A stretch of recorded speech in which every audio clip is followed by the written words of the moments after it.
Assalamualaikum warahmatullahi wabarakatuh. Selamat pagi rekan-rekan semua. Perkenalkan, saya Edo Febrian dari Program Studi Ilmu Manajemen, Fakultas Ekonomi Manajemen IPB University.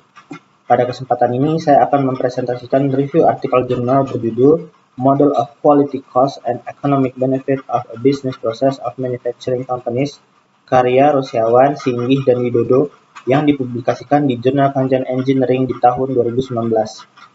Sebelum masuk ke pembahasan, saya akan tunjukkan dulu alur presentasinya.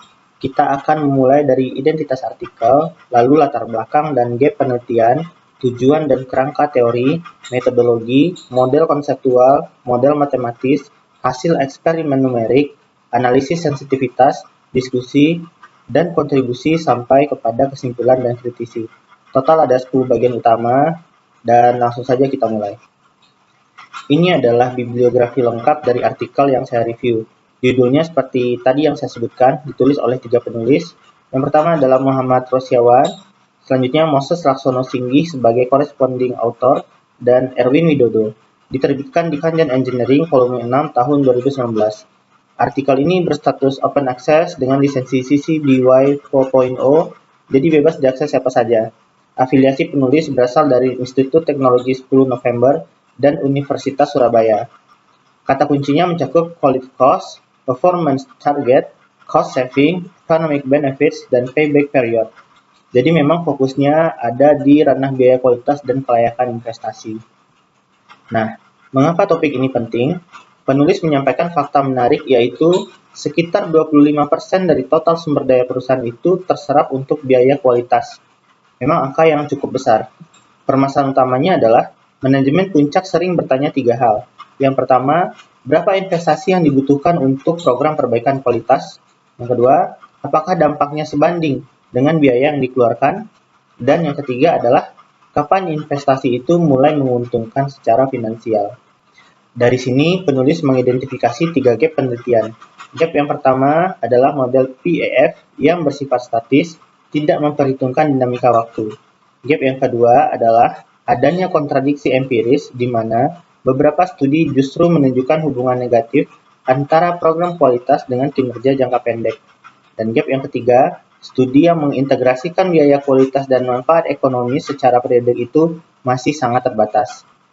Nah, celah inilah yang coba diisi oleh artikel ini. Kerangka teorinya dibangun secara bertahap. Dimulai dari model PEF tradisional dari Feigenbaum di tahun 1956 yang sifatnya statis, kemudian berkembang ke model PEF modern, di mana biaya pencegahan dan penilaian menurun seiring waktu karena program perbaikan berkelanjutan.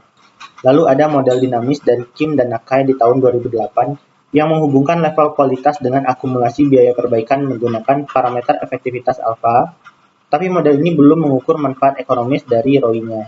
Nah, artikel yang kita review ini pada dasarnya adalah pengembangan dari model Kim dan Nakai dengan menambahkan pengukuran manfaat ekonomis dan periode balik investasi. Di sisi metodologi, penelitian ini melewati 5 tahap. Pertama, studi literatur untuk mengkaji model-model biaya kualitas yang sudah ada.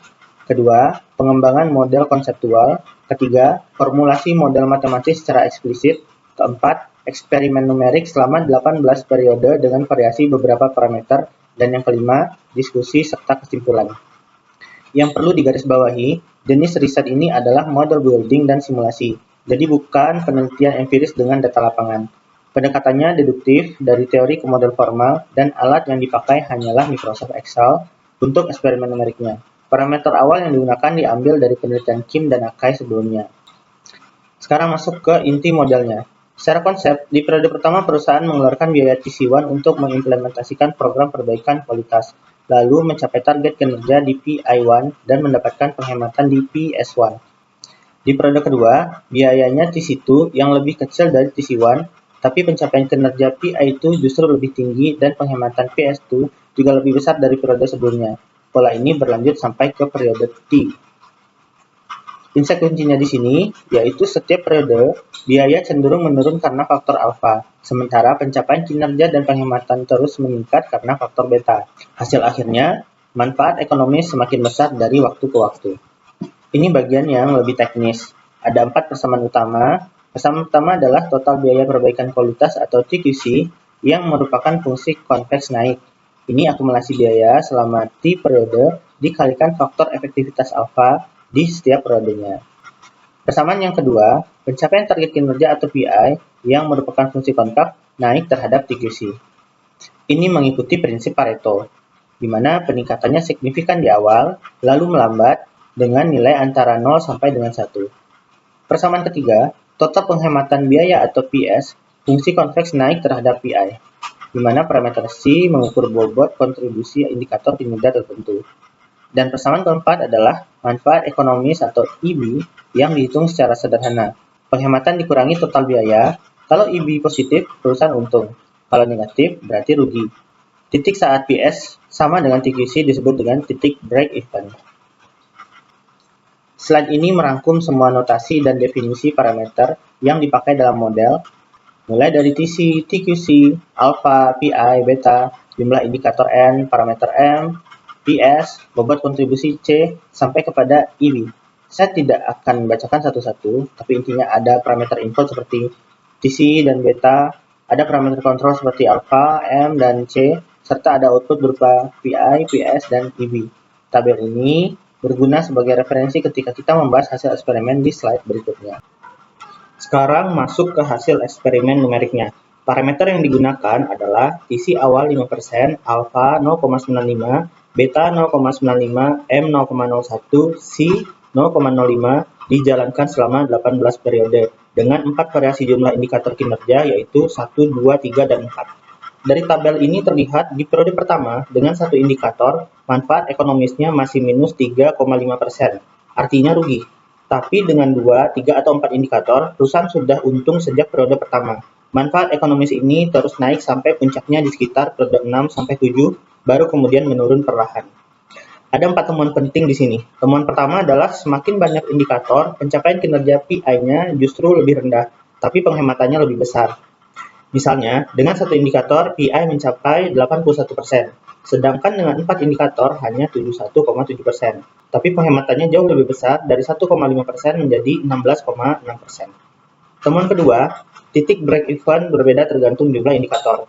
Dengan satu indikator, perusahaan baru untung di periode kedua, sedangkan dengan 2-4 indikator, langsung untung sejak periode pertama. Temuan ketiga, manfaat ekonomis ini polanya naik dulu, mencapai puncak di periode 6-8, lalu turun lagi, karena penghematan mulai mendatar sementara biaya terus terakumulasi.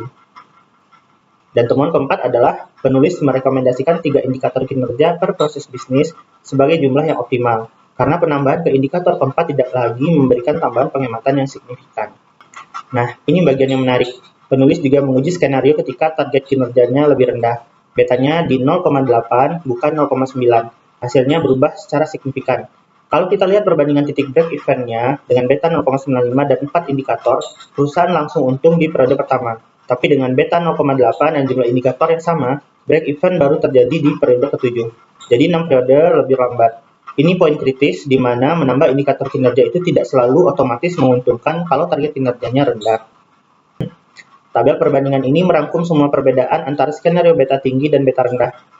Secara konsisten, skenario beta 0,95 selalu lebih unggul, baik dari sisi pencapaian PI, kecepatan break-even, maupun manfaat ekonomis maksimum yang dicapai. Yang menarik, jumlah indikator optimal tetap sama, yaitu 3 di kedua skenario. Tapi, pengaruh menambah indikator itu berbeda. Kalau targetnya tinggi, menambah indikator berdampak positif. Kalau targetnya rendah, pengaruhnya jadi ambigu dan perusahaan harus lebih berhati-hati. Dari sisi kontribusi teoritis, artikel ini menjembatani 2 model, yaitu model dinamis Kim dan Akai dengan konsep Roy-Statis dari Bester dalam satu kerangka terpadu. Model ini juga menambah dimensi ekonomis yang sebelumnya belum diukur, menggunakan pendekatan matematis yang eksplisit dan menjawab paradoks di literatur soal kenapa program kualitas kadang tidak menunjukkan pengurangan biaya secara langsung. Dari sisi implikasi manajerial, model ini bisa membantu manajemen menentukan anggaran investasi kualitas yang optimal, membantu penentuan target kinerja yang tepat, memberi panduan jumlah indikator yang ideal, bukan selalu semakin banyak semakin baik, dan mendukung monitoring manfaat ekonomi secara periodik untuk pengambilan keputusan berbasis data. Sekarang saya masuk ke bagian penilaian kritis, dimulai dari kekuatannya. Pertama, kebaruan konseptualnya jelas. Gap penelitian diidentifikasi secara eksplisit dan diisi secara logis. Yang kedua, formulasi matematisnya cukup rigorous. Setiap komponen model memenuhi syarat matematis seperti sifat konkav dan konveks. Ketiga, ada analisis sensitivitas parameter yang memberi wawasan manajerial nyata. Keempat, relevansi praktisnya tinggi karena menjawab pertanyaan real dari manajemen puncak. Yang kelima, penulis transparan soal metodologinya, tidak mengklaim validasi empiris yang berlebihan. Dan yang keenam, keterbatasan penelitian diakui dengan jujur oleh penulis sendiri. Nah, ini bagian kritisi saya terhadap artikel ini. Ada 6 poin dengan tingkat urgensi yang berbeda. Kritisi dengan urgensi tinggi ada 3. Yang pertama, dalam model ini tidak pernah divalidasi dengan data perusahaan nyata, hanya simulasi numerik. Yang kedua, asumsi fungsinya disederhanakan. Misalnya alfa dianggap konstan, padahal di lapangan bisa saja bervariasi antar periode. Ketiga, model ini hanya berlaku untuk satu proses bisnis saja, tanpa mempertimbangkan keterkaitan antar proses seperti inbound, produksi, dan outbound. Kritisi dengan urgensi sedang.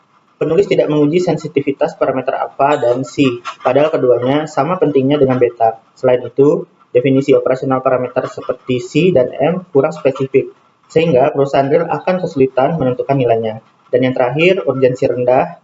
Generalisasinya terbatas karena tidak membedakan sektor, ukuran perusahaan, atau kondisi pasar yang berbeda-beda.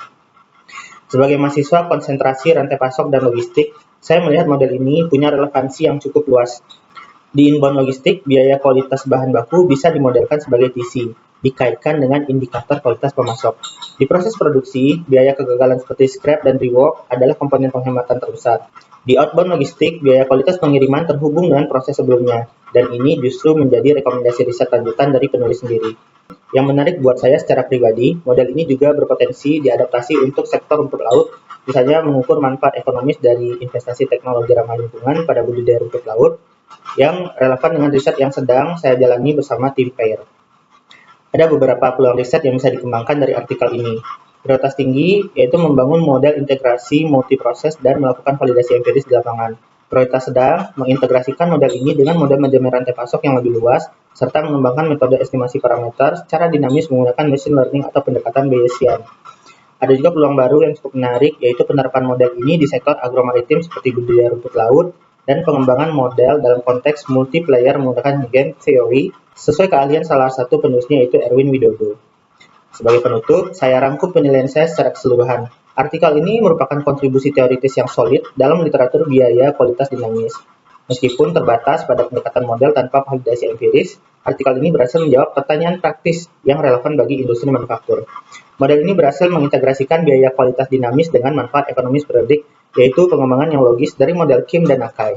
Temuan kuncinya, target kinerja yang tinggi dan jumlah indikator yang tepat, umumnya 3, adalah penentu utama efektivitas investasi kualitas. Dan yang menarik, dengan target rendah, menambah indikator justru bisa memperlambat break-even. Ini temuan yang menentang intuisi umum.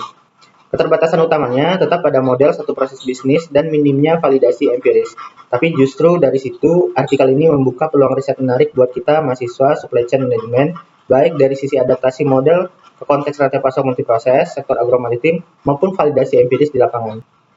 Demikian presentasi review saya. Terima kasih atas perhatiannya. Semoga bermanfaat. Assalamualaikum warahmatullahi wabarakatuh.